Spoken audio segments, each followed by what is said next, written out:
Genetic টেস্টের কিন্তু ৩ টা খুব সিগনিফিক্যান্ট রোল আছে।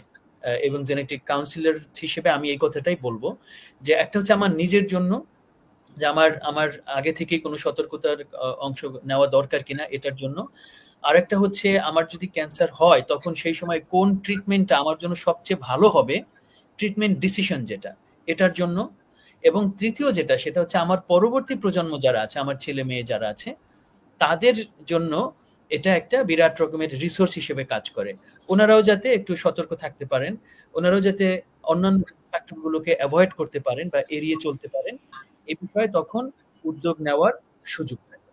তো এই বিষয়টা হচ্ছে আমরা বলবো যে এই কারণে তাদের জেনেটিক টেস্ট করা যেতে পারে।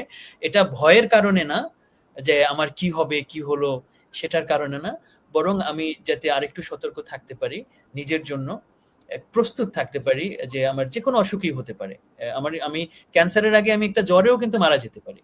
সে কারণে এটা ওই ভীতির কারণে না, বরং আমার একটা সচেতন একটা প্রস্তুতির বিষয়ের জন্য এই টেস্ট করা যেতে পারে।